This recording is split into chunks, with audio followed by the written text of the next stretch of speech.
Hello everyone, welcome to social.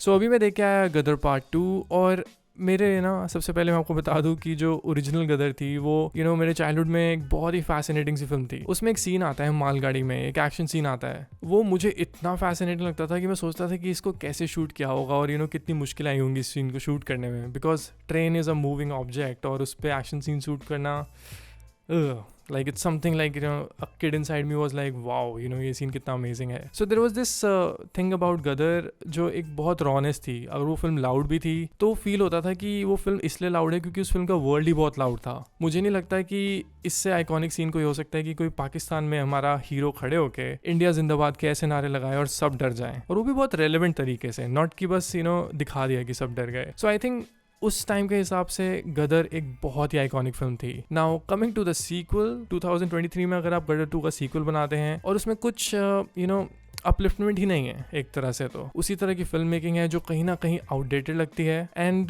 जो गदर 2 को जो बनाने का एसेंस है ना, ऐसा लगता है कि फोर्स्ड है काफी, बिकॉज सनी देओल से ज्यादा तो इस फिल्म में उत्कर्ष शर्मा है और समझ नहीं आता है कि उनको इतना सारा रोल क्यों दिया है। आई एम डेफिनेटली श्योर कि उनको रीलॉन्च करने का ये एक जरिया है, बट आई डोंट थिंक कि सनी देओल के सामने किसी और की स्क्रीन प्रेजेंस इतनी अच्छी लग सकती है इस फिल्म में। So the whole downfall of the film started from the first half itself, because first half में सनी देओल का लिटरली मेरे ख्याल से 20-25-30 मिनट्स का रोल है और उसमें 1 घंटे का तो उत्कर्ष का रोल है। So that's where the film really goes down for मी।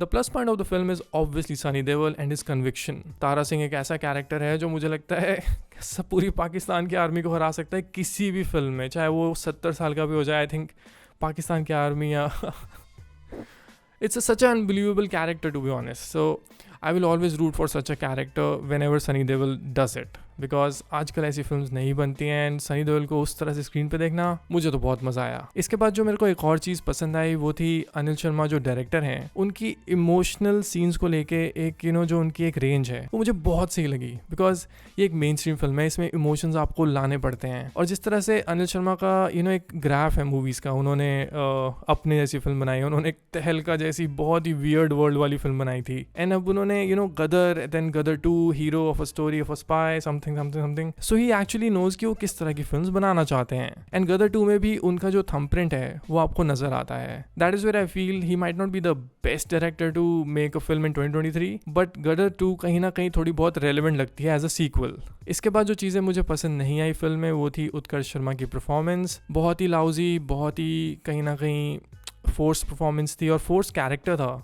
उनकी भी इतनी गलती नहीं है, मेरे ख्याल से स्क्रीन राइटिंग में ही इतना लंबा कैरेक्टर उन्हें दिख के दे दिया कि वो पूरी फिल्म का वेट उठा ही नहीं सकता था। इसके अलावा जो फिल्म में गाने हैं वो गदर 1 के तो कंपैरिजन में कभी भी सही नहीं हो सकते। एंड ऑनेस्टली अगर मैं कहूँ तो घर आजा परदेसी जो ट्रैक था ना, इस फिल्म में जब भी आता है पता नहीं मेरे गूज़बम्स क्यों आ गए थे। आई थिंक वो नॉस्टैल्जिया ट्रिप हो जाता है थोड़ा सा आपको उस फिल्म से, and you realize what a good music album that film had.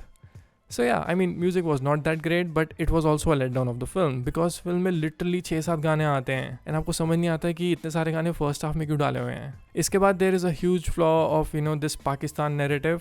जो पहली फिल्म थी वो बहुत ही रेलेवेंट लगती थी अपने वर्ल्ड के हिसाब से, इंडिया वर्सेस पाकिस्तान। लिटरली एक साइड को बहुत ही बेवकूफ़ दिखाया है और दूसरी साइड को एक बहुत ही मैचोइस्टिक वे में दिखाया गया है। और अगर अमरीश पुरी ऐसा विलन इस फिल्म में भी होते ना तो आई थिंक ये फिल्म और उभर के सामने आती। एंड इसमें जो विलन है वो पठान के भी विलन थे जो पाकिस्तानी रोल प्ले करते हैं। मुझे ऐसा लगता है कि वो वही कपड़े पहन के इस फिल्म में आ गए, but I think he does the job as a villain of the film, so there was no problem. But overall Gadar 2 आपको एक ऐसी फीलिंग नहीं दे पाती है कि आप इसको हमेशा याद रखो। It will just become another sequel जो कभी आया था और हिट हो गया, दैट्स इट, बिकॉज लोगों को फर्स्ट पार्ट इतना पसंद था, nothing more than that.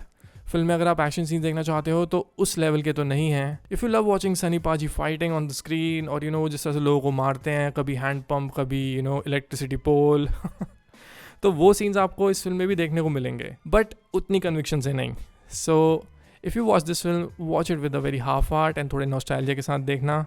And I think it is a very decently average remake. It's not a awful film, but it's not a great film as well. It is somewhere like कि रेस 3 से तो better ही थी। सो rating की बात करूँ अपनी तो mass audience rating और cinephile audience rating. Mass audience rating इस फिल्म को मैं दूंगा 3.5 stars. It's definitely massy and it's definitely irrelevant, so it works as a mass action cinema somewhere or another. इसके अलावा सिनेफाइल रेटिंग में इस film को दूंगा 1.5 stars.